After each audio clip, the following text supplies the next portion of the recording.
Welcome to the journey of an aesthete, a comprehensive examination of all things aesthetic, the arts, the humanities, and what it means to be human. Is this Rosalie Purvis? Yes, it is. Are you able to hear me okay? You sound beautiful. Everything's clear on this end. This is the show. Right. So welcome to Journey of an Aesthete podcast. You are the guest. Thank you. I should say a few words, if you don't mind, before we start the conversation. I should also add that I'm a little bit tired because in the middle of the night I was finishing up your paper, reading your paper on root branch and the Chaepani collective. Really great paper. I was really quite. Again, we'll get to that later, but I was quite impressed with it. And so, so I should say that you know, some of our guests that we have are people that I've met or people that I know personally. Others are people that I've never met. I just happen to admire their work. And then other people come courtesy of our producer, Laurie Strickland. And I think I have Laurie to thank for you being a guest on the show. And But I also feel that you're really important to our podcast because you are doing, of course, you're doing theoretical work, but at the same time, you're doing major work in production and directing, and all over the world. I see from here in Amsterdam and India. You've done Brecht, A Good Person of Szechuan, the production of that. You've even done the children's book, Charlie the Chicken. You've done so many. In other words, you've done so many things. I wouldn't even know really scarcely where to begin. So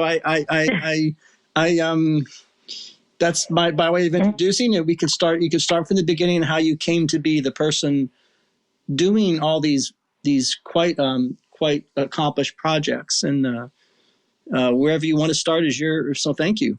Welcome. Well, thank you so much for that. That's lovely. We have a bit of an echo. Can you still hear me okay? Yes. I'm just getting it on my end, but I'll just ignore it. Okay. Yeah, so, it's interesting. I guess I grew up between two cultures in a way because my mother is from the Netherlands. My father's American, and on my mother's side, there's an even more complex sort of ethnic history. But anyway, growing up, going back and forth, having multiple languages, multiple cultures kind of in my family. I think like so many people have that experience in a way, but I guess it influenced me to maybe care a lot about how people communicate kind of beyond language or like what's obvious in a particular culture. And it made me very aware that there is no one way of being or living. Things are very culturally defined and determined in ways that we don't realize if we're always kind of staying in one cultural space or one country or one language. Mm-hmm. And I kind of think that in a way, looking back now, considering what I do now, I think that's sort of why I decided ultimately to do theater. So as a young kid, I really liked words, and growing up, I really wanted to write.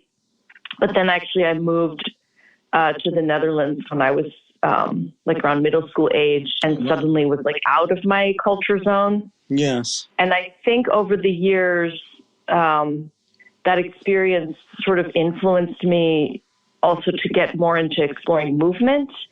So in college, I wound up double majoring in dance and creative writing and literature. I'd wanted to be a playwright, but my plays were very weird and they didn't have dialogue sometimes. And right. And so the writing professor sent me down the hall to the dance department. Right. They didn't know. So it's a classic case of somebody being, I would say artistically generous and genuinely wanting to do good work. But as a result, people don't know where to place them because of the arbitrary distinctions. I mean, I'm thinking in my mind, of course, what your explanation reminds me. I mean, of course, people like Meredith Monk or Merce Cunningham or Yvonne Rainier were, singular people. But I imagine they probably had troubles too originally. I don't know, but go ahead. I'm just trying to. No, I think that it's probably people who find themselves like in between genres or, yeah. I mean, I also think my parents are actually both in the arts. My father's a musician and my mother is a painter. And then she kind of shifted and became a puppeteer later on. And both of them, you know, were always exploring. I guess I grew up from a very young age, also like in a world of art that was, you know, some of it was like more sort of old fashioned classical music or, you know, classical art, but some of it was more experimental. So I think from a very young age, that was what I heard and saw around me. So I think that also probably, I don't know, it created a world where like the rules of aesthetics were maybe in me just different from a mainstream. I mean, I grew up in kind of a weird way, like in a strange artistic universe with lots of cultural, you know, and the early part of my life, I was in New York City where just in general, I was in a very linguistically, racially and ethnically, religiously diverse school. So I think that, I don't know, always I was looking at things in this way that there's always another perspective and how to like people unite. So I think that's kind of how I got into performance because it like was a way of communication. And I think more and more I started to get into, you know, performance directing or dance because I love writing, but I am also like kind of an extreme extrovert. So I'm the most inspired when I'm working with others. So I think that's sort of like an extreme. Hold that thought for a second. I wanted to ask you about that because extreme extroversion, I imagine is as much very real as extreme introversion, and I would imagine and stops in between. But your self-description is that in a way, I guess if one were an extreme introvert, that led you to probably to the theater, right? Or having to produce shows, probably having to, I mean, I should say that even though you had this experiment, I mean, I was quite, I don't know if astonished is the word, that you invoked Yatri Spivak in your paper. And I was not preparing, that's someone who I read. I was not preparing that when we planned this show that you were into Yatri Spivak. But I sort of feel like, you know, I guess sometimes a temperament or individual psychology does lead to what you decide and end up doing. Do you think that's true? And so I guess you had to do theater, right? I guess is a long one. Yeah. I mean, I think that in a way, like I used to love to write and I wanted to write, but the loneliness of it, you know, I remember when my playwriting professor sent me down the hall to the dance department and was like, I can't really help you. You should try dance. Dance, yeah. And when I realized that I could like, I don't know, convey my ideas directly to performers in the space without sort of spending that solitary time, something really clicked in me that a new level of inspiration potential kind of hit me like, oh, I can do this. I can skip that time. And the thing is, I do still love writing. And like eventually many years later in my career, I did wind up going for my PhD and how I got into now also kind of writing semi-academic stuff down the line. But yeah, that wasn't originally your plan. Yeah. And I actually resisted it for many years. I was working as a director in New York. I was, you know, just doing all the shows constantly that I could, mostly focusing on new work. And I was teaching a lot and I had my MFA in directing at that point. Wow. But at some point I got like so deep into the teaching as well. And you know, there were various life circumstances that I had to leave New York for a while. But I realized at some point that if I got the PhD, it might just lead me to, I don't know, a more stable teaching career to balance. You know, I found that teaching had become such an important part of my work. Like it inspired me, you know, every day. Like I always use the metaphor that like a painter might sketch all day and that's like what teaching is for me. And then at night make painting. So yeah, I decided eventually to do that and then kind of wound up also liking that. Do you mind rewinding the tape a little bit? Because I wanted to go in depth because of the things you've done. Now, you PhD, I imagine Bard College, Maine. I don't know.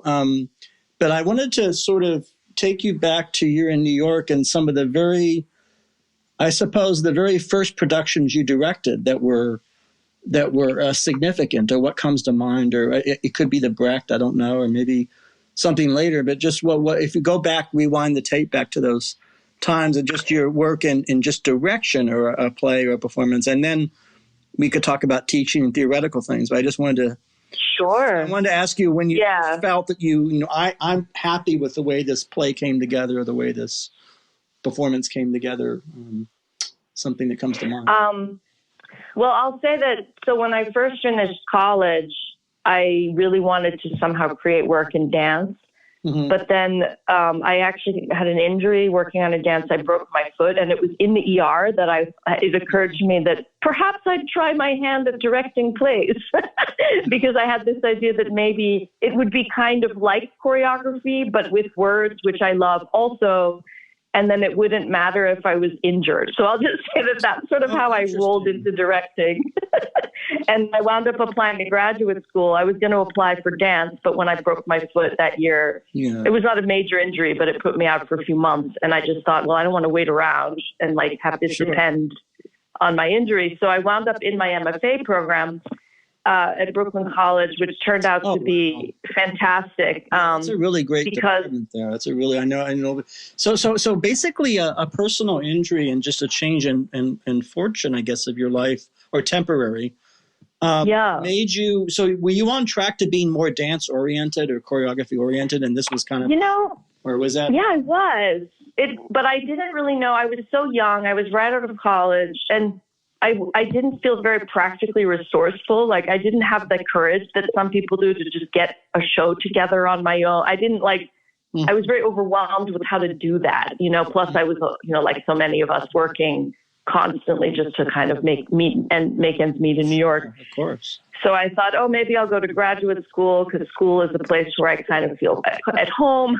So, and then, I had the injury. But then during the MFA, where I received a kind of, I guess, a more traditional education in directing, like a very progressive and sort of forward-thinking education, I would say, but it was very traditional in terms of like how to analyze plot structure and what is a well-constructed Western play. And it actually was very helpful for me, because it gave me, not that it's the only, I don't believe in it as sort of that mindset is the only route that one should have, but it gave me a particular perspective that was a helpful way, I don't know, to think about storytelling, I guess, differently. So I decided to start working on plays. Yeah. Well, I was going to interject a point that an enormous amount of art has a root branch in that, or certainly not all, but that's certainly part of the, whether we're talking about Tennessee Williams or Pinter, or Chekhov or Shakespeare or Brecht or Joe Orton, there's a similarity, right, in terms of certain narrative things that happen, in analysis. Yeah. Would those kinds of things be what you're calling traditional? I mean, I don't really know the terms. I think more that like before, maybe in my choreography work and the people I trained with that were sort of, a little bit in an, I guess, more experiment. Like I did actually study dance with someone who was one of Merce Cunningham's dancers at one point, and Eileen Pasloff, who was in the Judson Church movement. So I originally find myself drawn to work that was, I was very interested in narrative, but the work was not narrative in a more traditional sort of well-made play way, because it came from movement. And then in my MFA, I really began to learn with, my great advisor, Tom Bullard, who is still teaching there, and he's amazing, but he really taught me kind of the concepts of like an actor having an objective, and the objective motivating a story, and the arc of a story, and how the play changes from the beginning to end, and how you reflect that in arc and staging, and what shuts down the action or what keeps it going, raising stakes, like that kind of thing was incredibly helpful. And I took it back also into my work that was a little more, I guess, out there. Well, can I ask you? So it was really useful bridge. I'm interested because I think that something happened in theater. I'm somebody that's been going to this. I'm 55. And so in the 70s, I spent all my summers in New York City. And so I saw literally every production that came through there in those 10, 12 years, which is a whole other, we could do a whole episode just on that. Yeah, that would be interesting to hear about. Yeah, but I got a sense that there was a blurring happening, that, so-called plays with a 3-act structure seem to be doing things with the body. It starts to happen. Do you know what I mean? Like I would see a Carol Churchill play. Like Carol Churchill's a number, and some of Stoppard's work a little bit. Are they changing and being influenced by some of these things in their own work? I just a sense that I got that was happening. Of course, I don't know. You would know. You're more the expert. I don't think I'm probably not more the expert, but I do get that sense that there have been times. You know, it's interesting because I'm now making a curriculum at the University of Maine where I got a teaching job about global theater history. And I'm noticing that throughout, you know, it's interesting because this idea of the merging of sort of movement and play is really everywhere. It's actually only in some small part of like Western culture when I really now think about it that the idea that it's separate even came to be, you know, that like a narrative structure with text and words and talking is kind of separate from movement. Like, you know, like in the Indian tradition, even their basic text that's sort of like, I guess what we think of in the West, like the poetics, right? The Nyaya Shastra, it talks about dance as an essential component of performance and even theater. Like they're kind of interchangeable. So I think at some point, I think of it now, and this is just a new perspective I have because I'm like, you know, reflecting on it from teaching about it and trying to therefore learn about it more deeply, that maybe actually the separation is the new thing. Like the idea that that the movement, that's what I'm now starting to feel, that maybe somewhere along the line in a certain cultural line, it got divided. Divorced, divided. That's somehow, sometimes I didn't used to think that, but. Well, that's I agree with you on that. It's interesting because I have not, of course, again, I should emphasize, I am not, you know, you are a theater person, a theoretician. I am not. And so you're, you know, you have some expertise, but, you know, as an outsider sort of thinking about, I thought maybe this is more recent. That makes sense to me because there's, you know, well, if you think about certain popular forms of comedy or vaudeville, or if you think about, right, or if you think about Dario Fo and well, of course, they're recent, Dario Fo and Franco Rame, his partner, they're of course, that's Italian pop people's thing. But I feel like all those things sort of are very bodily. And I sort of think maybe that was kind of the thing, right? That's just part of, you know, and so there is this kind of, I don't know what happened. You know, you probably know. I guess it's this separation is you know, I don't know. Maybe it's a function of economic pressures or something. Or I don't know. I think maybe like the way that the body came to be seen as somehow. I wonder if it also, in certain, you know, colonialist times or with religious indoctrination, became viewed as a less virtuous realm. Absolutely. So like people, there was like a taboo on the body and everything was kind of like from the neck up and just words. I'm not sure that I could accurately trace it, but. Well, very much. Yeah. In fact, I would go so far as to say that the habit of genre categorization. And again, I'm a big critic of that, although I use it because that's what we have. Like if you see a film noir, that's what we got. You're stuck in having to talk about film noir or farce or bedroom farce, you know, whatever. Yeah. But I think that these categories are kind of like makeshift downstream effects of some very, I think, dogmatic ideas about the self or selfhood is how I would put it, that actually are working under the surface to kind of make everybody very narrow in what they're trying to do. That's just my off the cuff. Yeah. What do you think about it? I think that's kind of, so I think that the categorization of how we understand dramaturgy and how we understand genre is caused by some of that fundamentalism or some of those things. Sure. Oh, that's a really interesting idea. I think that sounds right to me. But sorry, I haven't answered your question about specific work yet. Okay. I know that we were trying to get back to that earlier point, but so I will say that, so during the MFA is when I wound up working on Good Person of Szechuan. It was actually my MFA thesis project. And that was also a big turning point in many ways for me because it was a huge play. I was very young. I had very little experience. And I think I chose it together with my dramaturg, Roxanne Hines, who is Roxanne Hines Bradshaw, who She teaches now, and anyway, long story. But she and I chose it together, and partly I think because it was a play that I think I did in middle school in the Netherlands, where Brecht is kind of more the bread and butter, because in the Germanic culture, Absolutely. like it's not viewed with as much as like sort of mysticism almost as it is here, and so it felt familiar. It's more part of the canon over there, I would imagine. I mean, that's one of my favorite. I mean, Brecht should be his own episode, of course, but I sort of feel like you chose that play. It's actually one of my favorites. So Mother Courage, Good Person, The Measures Taken. Yeah. The Measures Taken, I think, is underrated.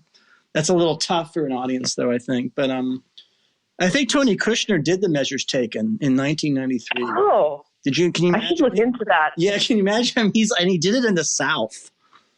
Wow. As a radical act. Tony Kushner performed, I think, The Measures Taken in like Tennessee or Virginia.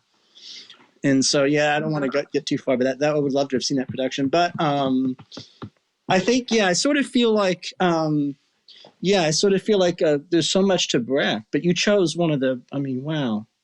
You chose a. Well, it was a familiar play to me because I think I was in it in middle school and I was involved in it. Mm-hmm. And then, but what I realized doing it here was that the English translations to me, it's funny, the play itself in German, and my German is not amazing or anything. It's just because of Dutch, and I studied it in high school. I can sort of idiomatically grasp it when I read it more. Mm-hmm. But it's, I think it doesn't feel dated to me in German, but the translations tend to get dated for me very quickly. And to me, they've never felt like they had a very long shelf life, which is, I think, part of why it feels very foreign to people here, because the translations are often like very older and kind of set in stone from another cultural space. Interesting. And so, I don't want to throw shade on any particular translations because they are wonderful as, text. But so I wound up with my dramaturg making our own translation because we wanted it to be, I guess, more sort of down to earth and accessible for the audience and the actors, the young actors mostly we were working with in Brooklyn, and we wanted it to feel like something that, like, I don't know, I remember there being a line.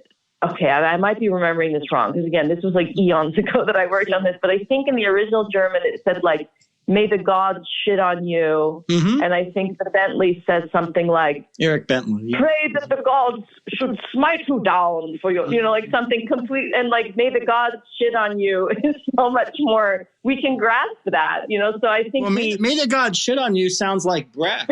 I mean, yeah. I have to say he was not an easy person.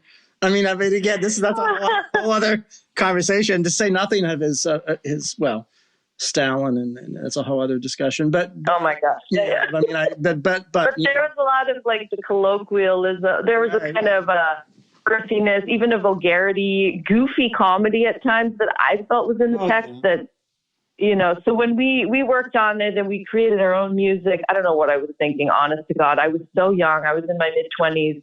Mm-hmm. And I was like, we'll just translate it, direct it with 30 actors, and create our own music during the rehearsals and choreograph it. I don't know why I thought this was a good idea because it almost killed me. It was so hard, so huge. And I really felt like I was learning. I had very little experience. I kind of dove into the deep end with, oh my gosh, the level of like terror that I felt every day going to rehearsal was so high because I was so young and really felt more than once the question of age. You said that you were very young, and what are your I don't know what word to use. Your I don't know if beliefs is too strong a word. Or your feelings about the role of you're in this stage of life and you do this kind of play or not. Did you? Because I sort of feel like I don't want to speak out of turn, but I would imagine people 23 could do Brecht, right? I don't think there's I don't know.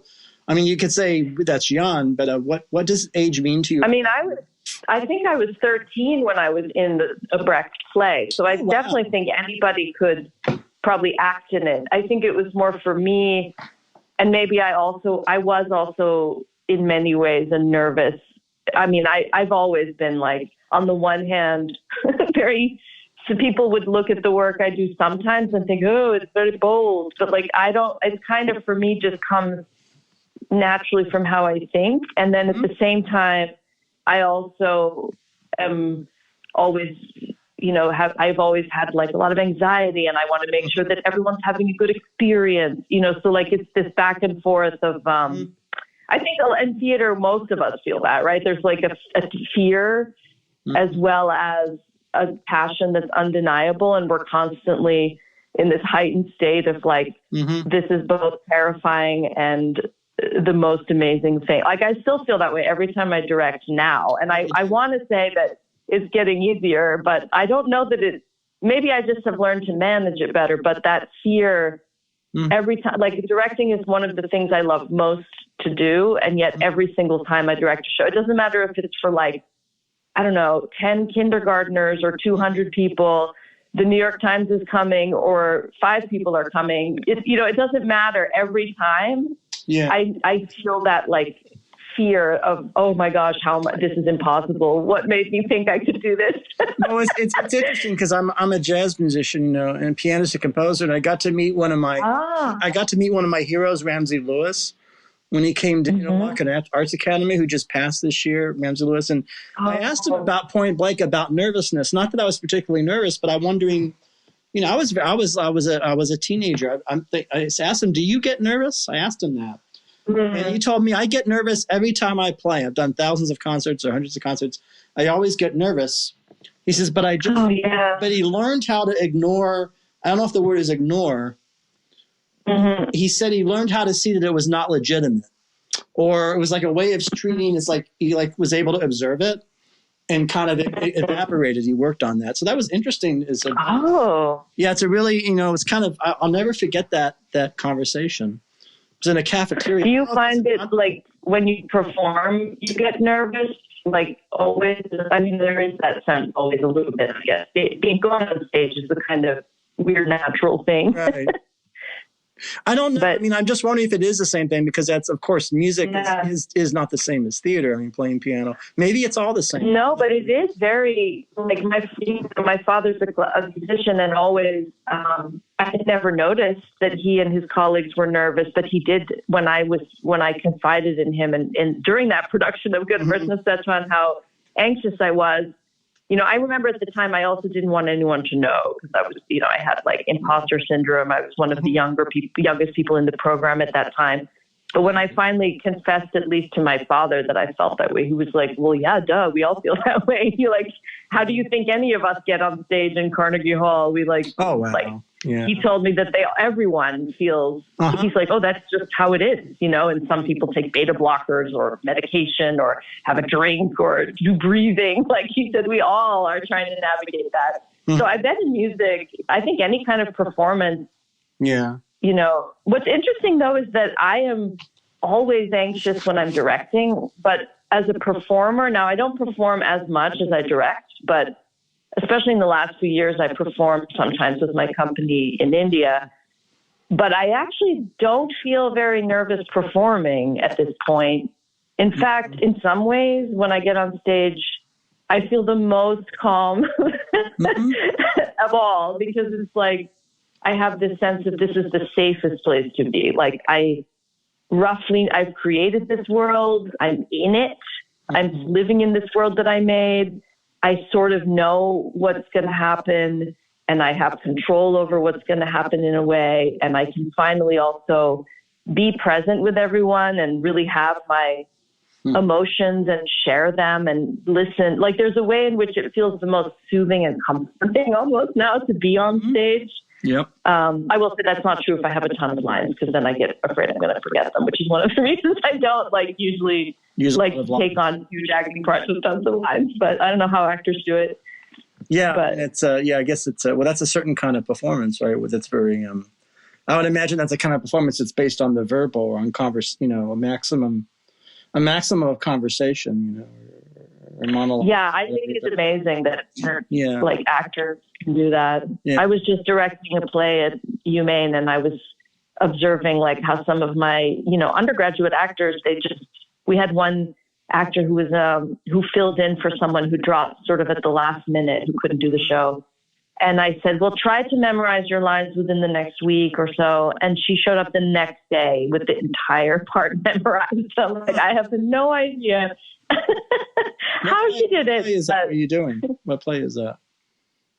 Oh, it was Melancholy Play by Sarah Rule, which is a play that sort of keeps coming back to me. I've worked on it now a few times, 3 times that I've directed it in very different spaces. I did it in Kolkata a couple years ago. And I think it's a great play for college students, though, because there's something about the play is full of these kind of love stories and dynamics about love and emotion. And I think it's it's good for any age, but I think at the college age, it kind of really fits. And the characters have a kind of youthfulness. I don't know if they're actually young, but they're youthful. And so, and plus it's a queer narrative, but one that isn't about, there's queer relationships in the play, but it's not addressed like as its plot point. It's not about a trauma or oppression. Right.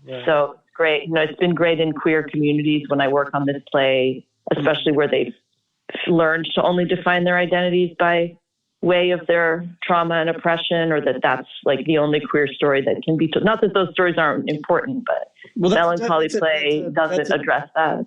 I would imagine that's a difficult question. So you're a theater department and you want to do Laramie Project, for example. But there's this whole other, of course, tradition of other kinds of queer, right? Whether it's Terrence Rafferty or Joe Horton or... Oh goodness, there's just a whole, and so that is I'm sure that would be a dilemma. Do we want to just define it by this, by homophobia as a theme or oppression? And, that's interesting because I teach a class that I'm developing from the graduate program, but I taught an undergrad version last year on LGBTQ. I can't speak. LGBTQ plays and performance and performance studies theory. And my initial feeling was I wanted to go in a sort of chronology of American work, starting with the play that Paula Vogel's Indecent is based on, the first lesbian kiss on stage in, I guess, on Broadway, which the play is called God of Vengeance. Yes. I love Paula Vogel. I haven't heard that name. It's funny you mentioned Paula. Yeah. So she wrote that play Indecent that was on Broadway. Yeah. Her first Broadway play, I guess, that was based on this play, God of Vengeance, which was a Yiddish theater piece that had a lesbian love story. So we started there, and then we worked our way through sort of in a chronology, not covering every single, it's impossible to cover every single voice, but sort of going through different movements and eras and then into contemporary work.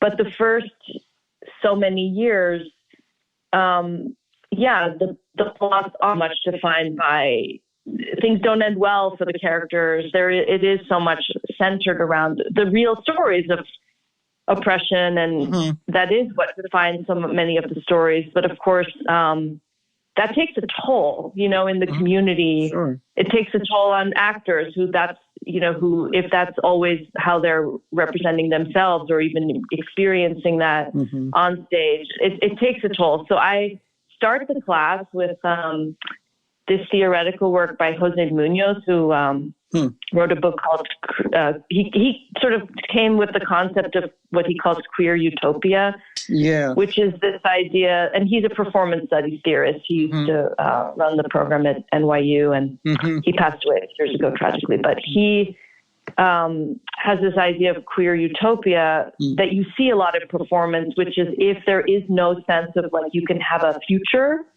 or the roadmap of life isn't there for you, you have to create it. And I'm giving the very, very loose, like oversimplified, but that's sort of the idea. So that a lot of queer performance, if you look at the ballroom scenes or, it's about creating a reality in which your existence can be the way it is for you, and your community. So I decided that we would start there. Yeah, of course. But when I was a child, I saw Charles Ludlam plays in the 70s. Oh, like the Enchanted Pig.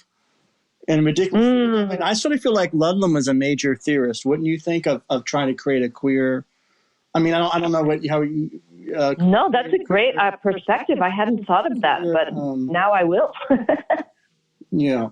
But well, if we look at a lot of performance, I think in general, performance is often, in some ways, like part of it maybe is that we're creating worlds that we would like to see that don't exist. So maybe it is kind of true for all of us. Even in, like, I would imagine playing jazz, you're sort of creating a reality through, I mean, I only love jazz as a listener, but I always feel like there's something about jazz that like bends and twists reality and time in a totally unexpected way that, like, I don't know, for me, I listen to some jazz or go see jazz sometimes when things are very hard in life for me, because I feel like it I don't know, it expands a certain perspective. So jazz is, to me, one of the interesting things about jazz is that so this is I wanted to ask you about this word in your paper, intercultural. To get to that, because it's a major thing in Root Branch. Although I wanted to maybe hold on that because that's later on. Of course, that's most recent. I didn't want to jump. Yeah. But it makes me think of that because I think African American jazz, classical music is inherently intercultural. I mean, it's dealing with that those communities. So your Brecht is a big success, right? Says Shezwan, and then what happens, or what something, right? Things start to. Well, so then after I finished the MFA, I was doing some of my movement sort of narrative dance work, or trying to do that on the one hand. That was not so much incorporating words, but more developing stories through movement. But I also, at some point, threw myself into working with playwrights on new material. And that became something I was very passionate about. And I loved working on plays that were in the process stage and facilitating the playwright's process by, I came to realize that even just setting up, and I still do this now, this is still one of my favorite things, but to even set up a space where the play is just read out loud by actors and engaged with. And if the playwright even just observes that process, often they get all the information that they need to develop their play, like more than any quote unquote feedback, or so I came to love watching that process and the unfolding of that process and how plays come to develop. So I started working a lot on that. And anytime I had a chance to work on new material, with writers, I just would jump at it. So that became sort of the thing that I really got excited about. And in a way, sort of creating a space to facilitate that process so that the playwright could really deepen into what they wanted from the play, their vision of the play. I got to really enjoy that. So that's something that I really started working on. And then somehow that took an interesting turn at one point, and my intention had been at one point early on that I was like, I'd like to work on new opera and huge projects with many, many people, but somehow things took a turn, and I wound up for a while working on a bunch of solo shows that people were doing. So in a way, you'd think it was the opposite, but I found that a lot of those shows, people played multiple characters, and it was almost like working with a huge ensemble, but just in one body. So I got to really love working on solo shows, which is completely not something that I'd planned on, but I sort of, especially helping in many cases, it was a solo performer who was writing or co-writing for themselves. And I got really excited about that. And then the other thing that I worked with an actor-writer, Eduardo Leañez, who worked with his husband, Patrick Horgan, on creating a play called You Are Confused. And it was about a boy growing up gay in Venezuela in the 80s. And he eventually moved to the United States. And he and his husband were writing this together. It was a solo show that Eduardo performed himself.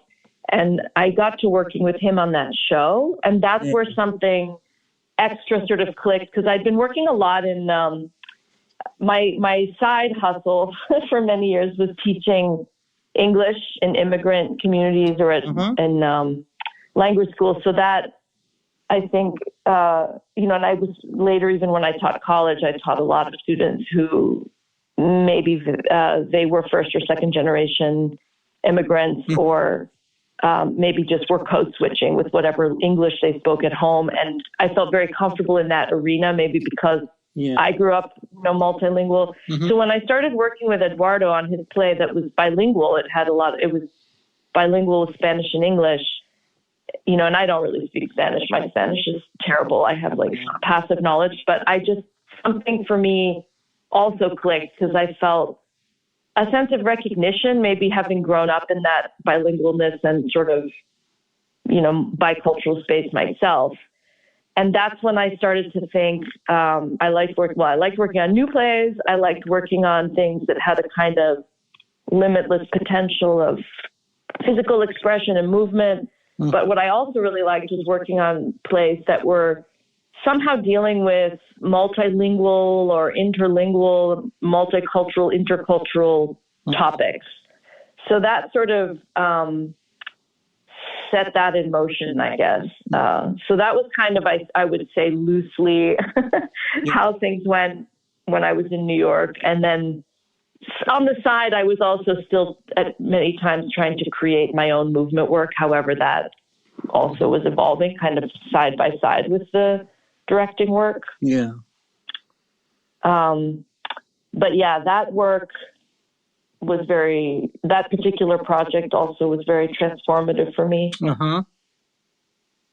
In what ways would you say? Because it definitely connects to the paper I read last night, I think, right? There's a line to Root Branch, and you're certainly you're traveling to India experiences in India, but that's before that, right? So that's...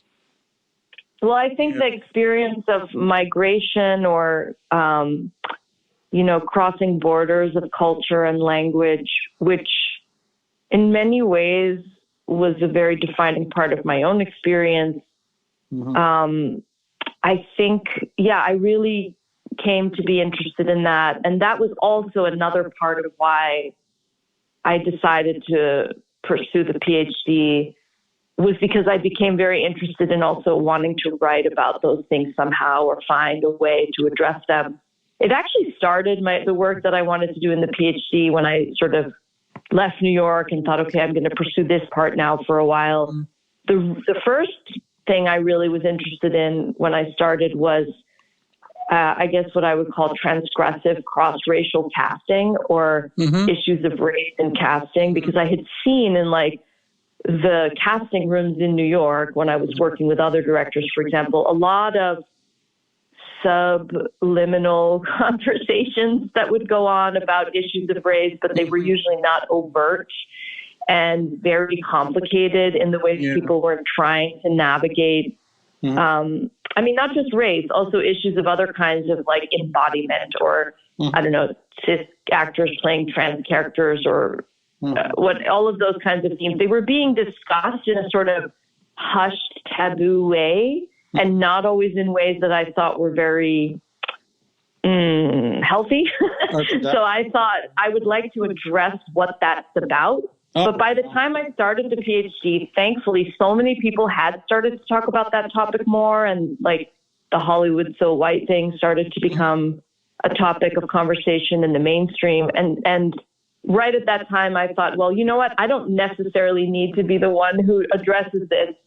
And I also was getting interested in how that all applied and how that came together with performance of borders, performance of migration, or conflict at national borders or cultural borders that happen when we live in a space where different cultural groups come together. And so all of those things became sort of more interesting to me, which I guess cross-racial casting is a part of that, though, in a way. That is kind of not unrelated. It's just, So in the PhD program, I thought, okay, that's it. I'm leaving New York. I'm starting my PhD. My work as an artist is over. I had that very New York-centric, I'm a New Yorker, I had that bias. But then I was surprised to discover that once I started the PhD, in some ways, I started doing even more work because I got connected to a group of people when I was at Cornell working on that PhD who were doing performance, and then their performance was connected to their research.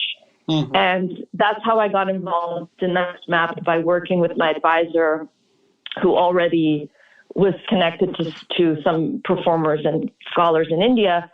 Mm-hmm. And I remember she called me one day and said, "Hey, would you like to collab?" No, she emailed me. I will never forget this moment when I got this email. She said, "Do you think you might want to collaborate with me and some international artists and write a play about national borders and then go on tour starting in India?" And I remember I got that email and thought, this is going to change my life. Right. And so I was like, well, yeah.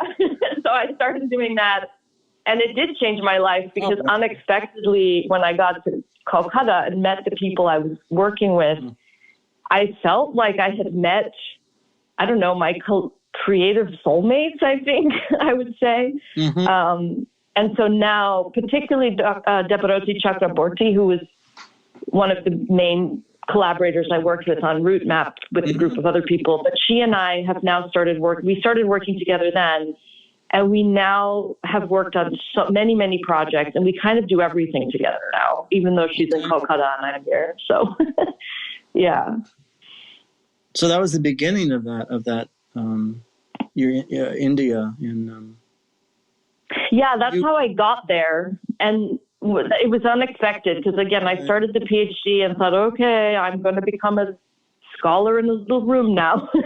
But instead, I wound up doing so much theater because I got connected to Debaroti and other collaborators in India, and we just started working constantly. And I was lucky to get some funding that we could go back and forth while I was in the PhD, and now again at the University of Maine where I'm teaching full time.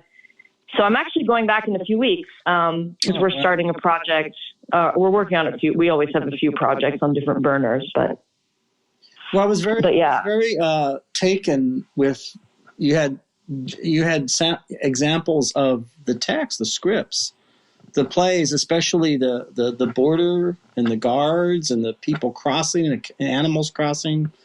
Yeah. And I was really taken with the text. Like when I was reading, I'm thinking, wow, this is really. This is a true dance theater. This is actually, and so I thought, well, this does feel like you are.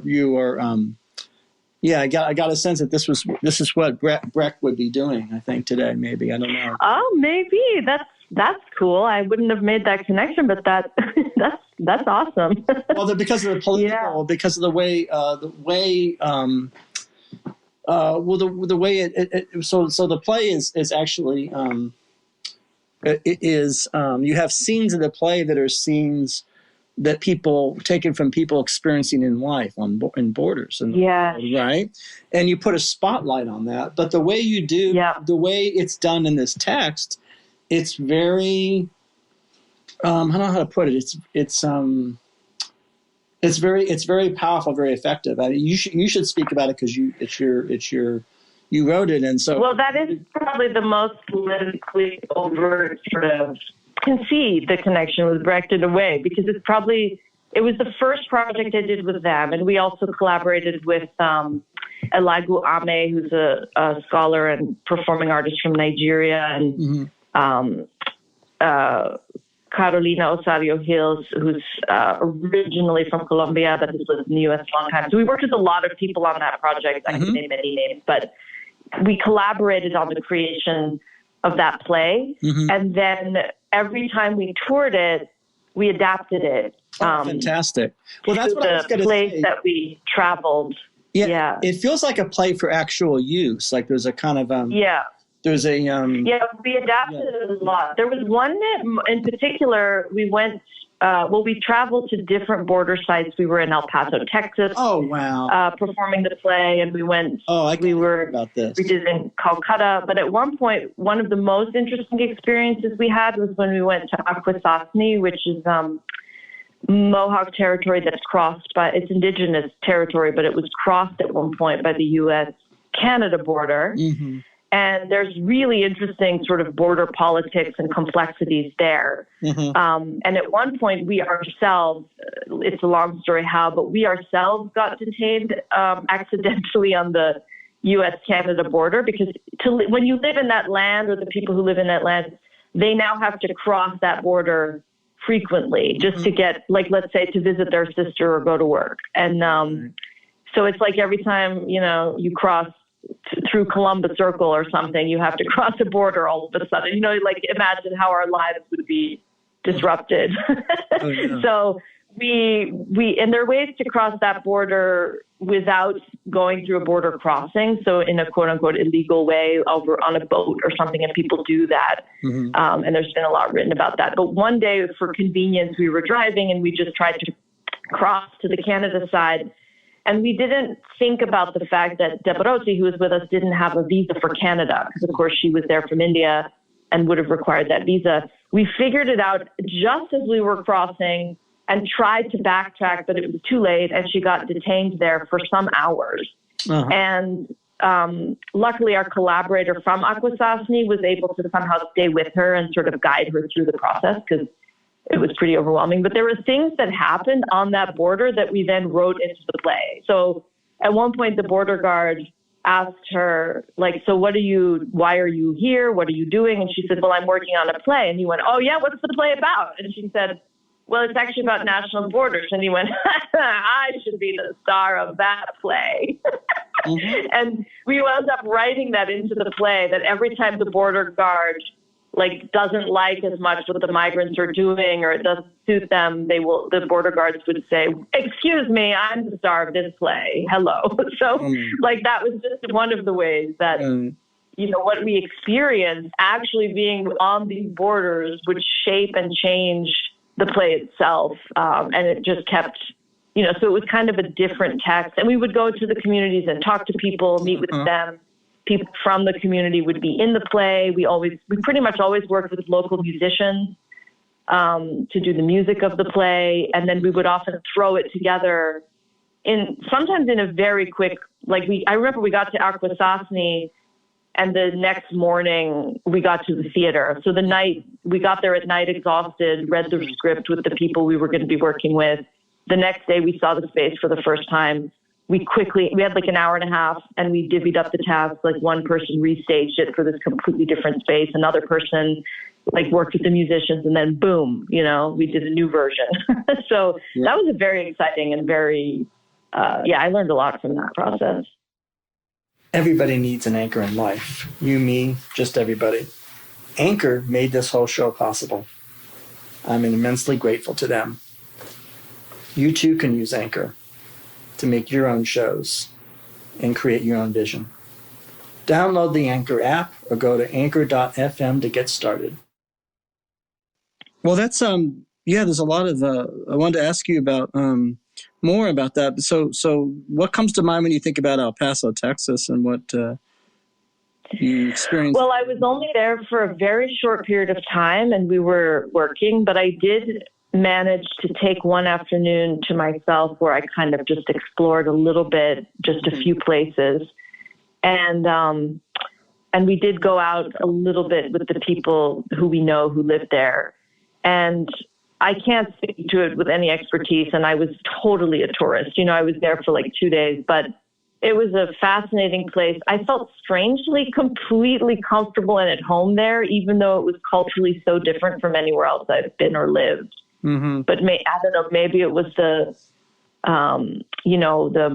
multilingualism, or just that feeling of everyone is kind of their influence. The border is literally looming over some places. You can see, it feels like it's on I don't know. I have a memory of driving in a taxi and seeing parts of the border just kind of looming.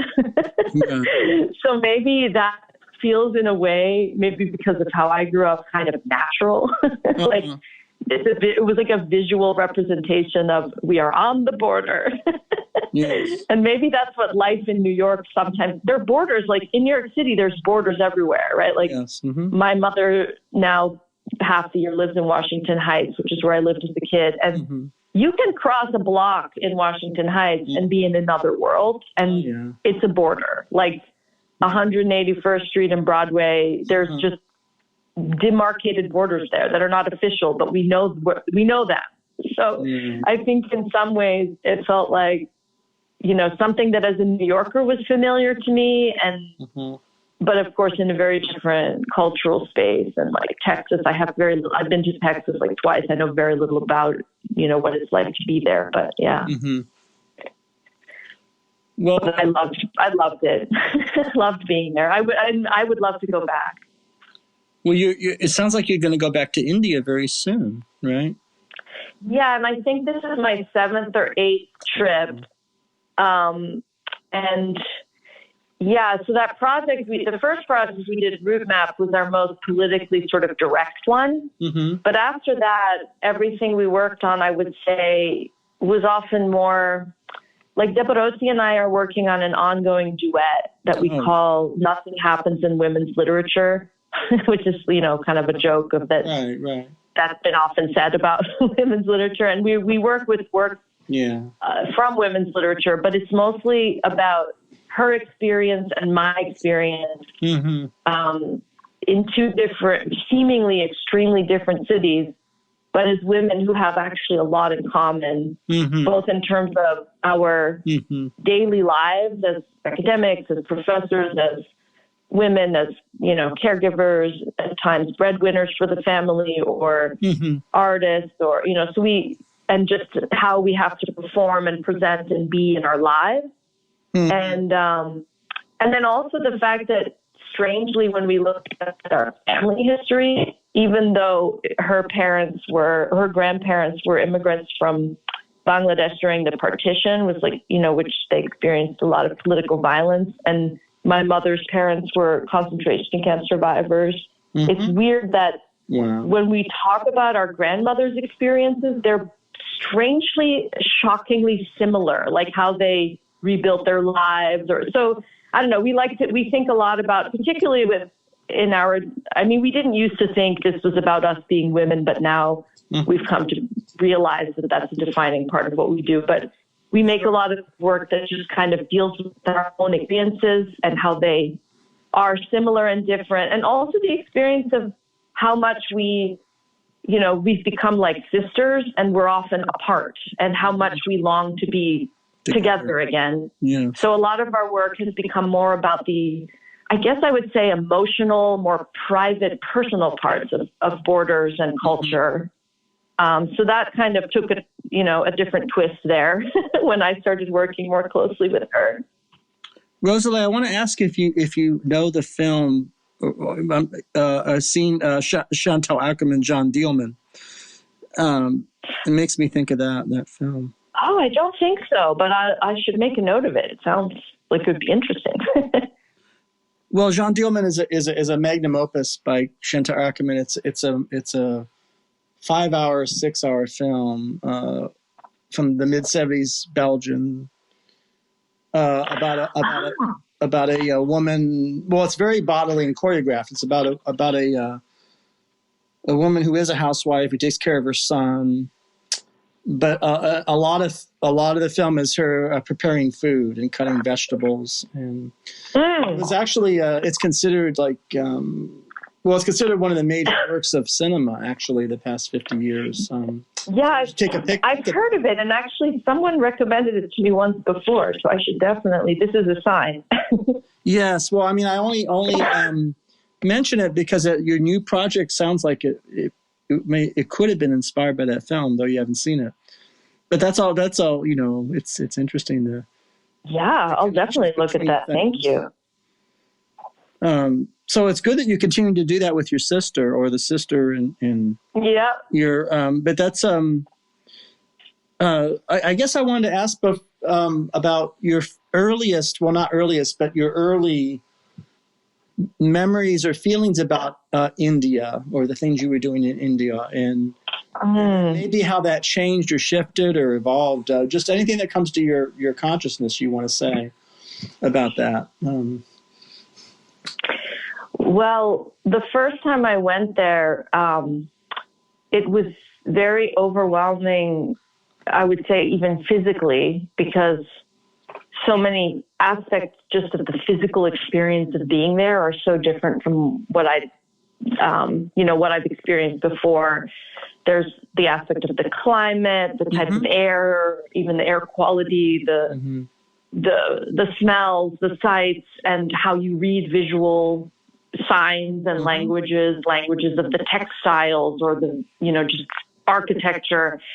It was so overwhelming in terms of how, I think when I go to a European city, maybe because I grew up half in the European city, for example, I don't have that sense of having to learn a new language. So maybe I don't speak the language, the verbal language, but the visual language is somewhat familiar to me. So, in an American city, somewhat as well, like, even though I am like ultimately a New Yorker, but this was just the visual language and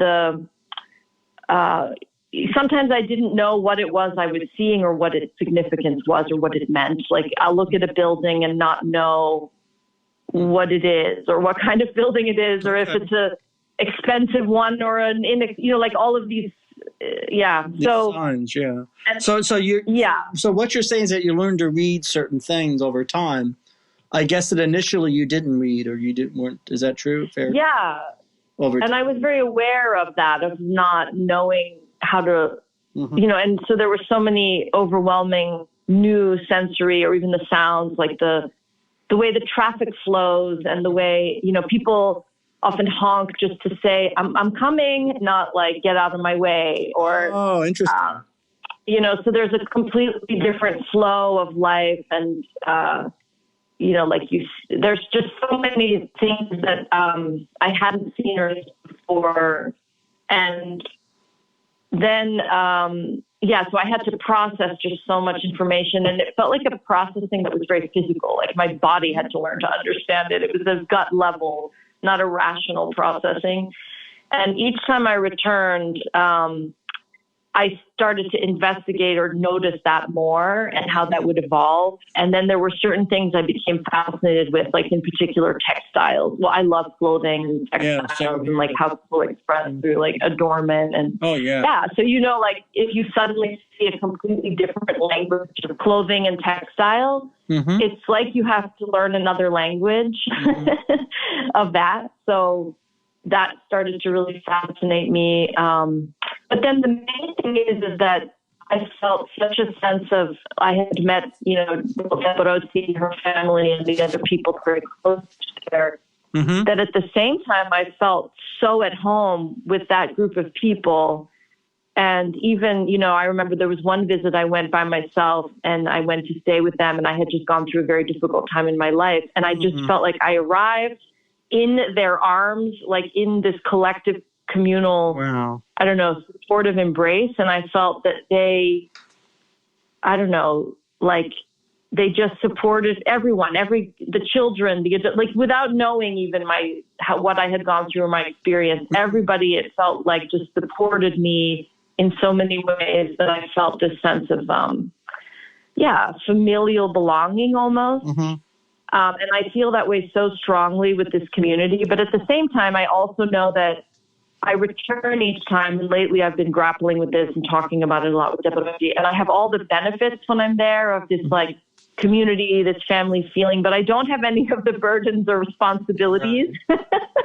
Like, I don't have any social pressures on me when I'm there, because as like a foreigner, I don't have to fulfill certain obligations either, like in the culture or something. So over time, I've thought a lot about this. And so that's one thing that's been about over time, how I've gotten sort of more to be more and more at home, but also aware that I will always also be in a different role as a foreigner. And I have certain privileges too, as a white woman, when I'm there, that are just so embedded in the culture and sometimes so subconscious for people and for all of us. And I have become very aware of that over time. And sort of marking that and trying to understand the layers and nuances. And it's something we talk about very openly in the community. So interesting. Yeah. Well, I mean, it reminds me a lot, when I turned 50 or 49, I was diagnosed with autism. After living almost my entire life without even thinking at all, really that much at all about autism. And it sort of makes me wonder what if my life had taken a different turn, and if I made that the subject of my artistic work, I'd never, that would be, what would that, I have no idea because I haven't foregrounded it. I just started talking about it.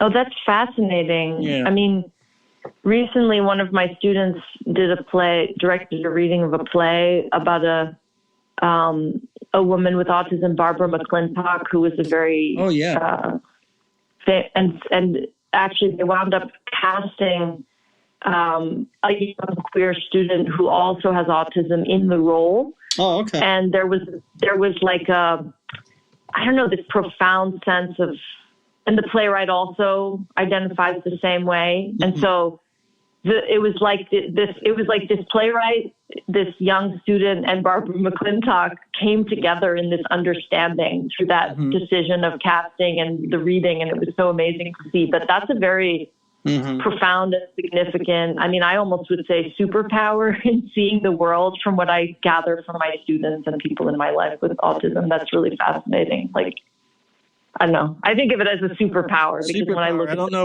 explain what you mean by that. Because I don't know.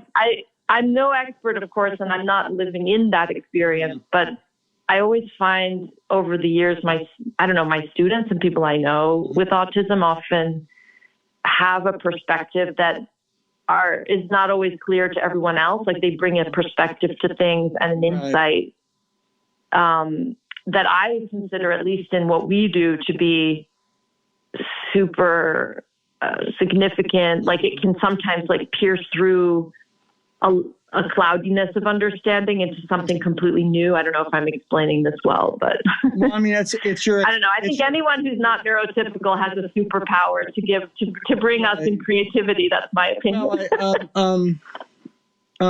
So that's a good way. I like that. What I would say that I've learned, and it's again very recent. I'm actually thankful that this did not happen when I was a child, because then I would have been under the regime of how autism is understood today, which may or may not be better. In other words, we when I say we, our culture thinks that is better now than before. But since I'm a total skeptic about that, I'm actually thankful that I never had to go through that. But I have many friends that think it's the worst, that my situation is the worst case since I'm not up to date and I'm not benefiting from the progress. So again, that's interesting. Yeah. But you actually think that there's limitations to how people view it or treat people with, so that limitation is something you also manage. I want to be very clear. So I would not use the word limitation. I would say it's a regime. So I would say what it is. So what I would say is that autism is understood today as as a culture, as an identity with its own experience, its own superpowers. Mm-hmm. But I would say is that there's a downside to that, and the downside is that it might make too much of that. It might. So kind of romanticizing or idealizing, you mean? When I say make too much of it, could be that, or it could just be something as simple as this is what an autistic person needs. In other words, a lot of discussion over the world is made for neurotypicals, and there's a lot of debate. And I'm somebody that grew up in a neurotypical world, in consuming neurotypical art to a large extent. And so part of it is that because I love that stuff, maybe I'm pushing back. I'm like, well, so it's a very difficult thing, as you can imagine. So. How I would describe what you just described is what I do know is that autistic people, we get very interested in things. I read your paper last night in the middle of the night. Okay, that's something that we do. Now, there's a big barrier or boundary between that kind of person, okay? And not what I would call non-autistic people are, it isn't that they would not read the paper, but it's not the most important thing to them. So non-autistic people, their entire life is emotions and relationships. And I have to confess, it is not for us. And that's a real boundary. That's a real, we want to talk about difference. Because society is constructed around the primacy of intimacy and the primacy of psychological relationship. And for us, we often suffer because we don't have relationships, and we certainly are relational beings. But this is the tricky thing that non-autistic people have a great deal of terms. It's not the end all and be all. For us, it's just one other things, and we're liable to get as excited about a movie or as excited about reading this paper or other things that are not relational. And then interesting, so I apologize for being so long-winded, but that's how I would. No, this is very interesting. I appreciate it very much. Thank you. What do you make of that as a person that's in, you deal in relationships, you're in the theater and you're doing. No, that's true. I do. I actually was wondering if I'd love to, I'm sure the playwright wouldn't mind, but I'd love to somehow send you that play that this writer wrote about Barbara McClintock, because it deals exactly with that. Oh, interesting. It deals with like her whole body of work and her experience, but part of it is also, it shows the relationship that she had that started out as a relationship with a mentee, and then it developed into somewhat of a romantic relationship. Oh, wow. But that couldn't, over time, like when that, mentee got to be, they were not super far apart in age, I think, and everything, but and then that relationship eventually evolved differently because the mentee had maybe different needs probably from a relationship based on her identity, but they remained extremely close. And so I would say the mentee, she kind of adapted to, I would say, seeing what unique aspects of their relationship were there and significant, rather than fixating on what she wasn't getting from this expected thing of the romantic relationship, for example. And so they continue to have the rules. So the rules for us, the rules could go. So there's a lot of diversity among us. So some of it that translates in, not placing. Well, there's issues of sexuality, and also in terms of intimate relationships. That's a big issue. And we are all over the map. Some of us, sex is very important. Sure, yeah. But the relationship is actually unimportant, and we're the bad autistics. Those they don't like. I know. So you might think that So it's tricky. Like, so that could be bad or good for other people, right? But there's also this other population who identify as asexual. Who are completely the opposite of, say, me, right? Then they really love relationships, but they want to have a sexless relationship, and that breaks a lot of hearts, right? So it's all over the map. But I'm just using these as examples. Again, I'm not. I want to make clear on the show, I'm not here to advocate for anything, or not advocate. Oh no, absolutely. Except to say that I would love to do an episode with this playwright. I would love if you send them my way. I certainly want to see their play, and it sounds like they're doing really interesting work. Oh, yeah. She's wonderful. I only met her because my student saw a reading of the play, got super excited about it, and wanted to work on it here. And she lives in Maine, and but I'll ask about that, because I have a feeling that you would have a very interesting conversation. I'm wondering if you've seen. Oh my gosh! There's a show that Josh Thomas did called "Please Like Me" that Hannah Gatsby was first in, but then he did a second show. Like it's a TV show. I did see that. And you did? Oh yeah. And then that new show. What's his new show? I don't know. After he everything's going to be okay. Yeah, that's right. No, he's a good writer. I like him. He's good. Yeah, and then in everything's going to be okay. There's that the marriage between the two women with autism, and they are navigating a lot of what you're describing. Which I don't know if you saw that, or I'd be curious to know what you thought of it. But I mean, we could do a whole episode just on stuff that's being made, but I want to focus on you and what the projects you're doing. Oh, yeah, sure. But thank you for sharing all of that, because that was really fascinating. Well, so I appreciate it. It's, I mean, there is a lot, but the other thing that comes to mind is that there's a lot of tradition. So I misspoke when I talked about the art that I consume. A lot of that art, even canonical art, was made by autistic people that were not recognized as such.